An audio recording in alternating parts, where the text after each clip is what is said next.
The weather was fair for the first day of the final test ahead of the upcoming MotoGP season, with the sun shining down on the south of Portugal. Starting as he means to go on, the quickest in Portimao was reigning world champion Pecco Bagnaia with a time of 1:38.7. The Italian was only 0.46 seconds off the Portimao in-race lap record, set by Bagnaia himself, a time which demonstrates just how important this test is ahead of the championship's start in earnest. Just 0.23 seconds slower came Mooney VR46 Racing Team's Luca Marini, who maintained his astonishing form from the previous test in Sepang, albeit this time on the wrong side of Bagnaia. Less than a shade slower was Aprilia Racing's Maverick Vinales, with a gap of just 0.2 seconds. That means it's not quite total Ducati domination on day one in Portimao, but the Bologna-based factory look content with their setup, and their riders seem comfortable with the minor changes made. At the end of the first day of action, 6 Ducatis finished in the top 10, with a particularly impressive performance coming from Gresini Racing's Alex Marquez. The Catalan briefly enjoyed top spot before slipping to 4th for the day.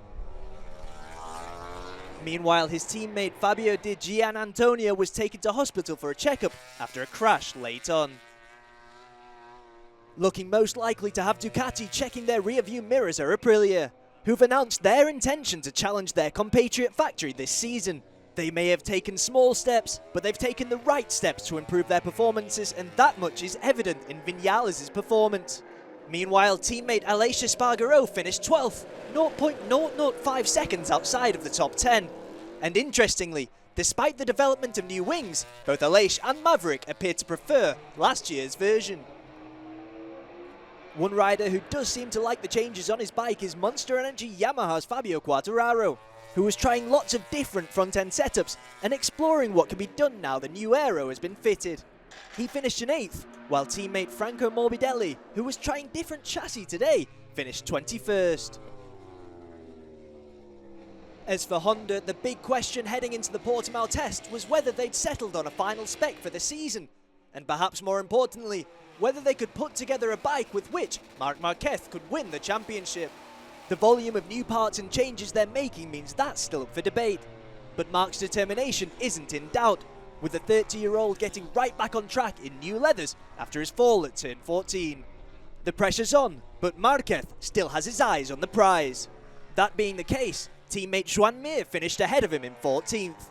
However, neither were the quickest of the Honda bikes, with LCR Honda Castrol rider Alex Rins finishing top of all the Honda machines in 11th. And after struggling in Sepang, KTM are still aiming to unlock the potential they believe they have in their bikes. However, today's evidence won't do much to dispel doubts. Brad Binder and Jack Miller finished in 15th and 16th respectively, after spending most of the day closer to the bottom of the classification.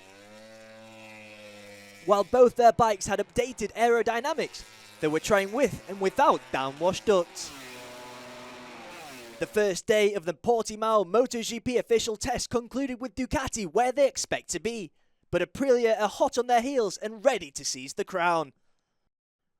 Looking down the classification though, another question has to be asked, as to whether the other factories are ready to compete with the Italians.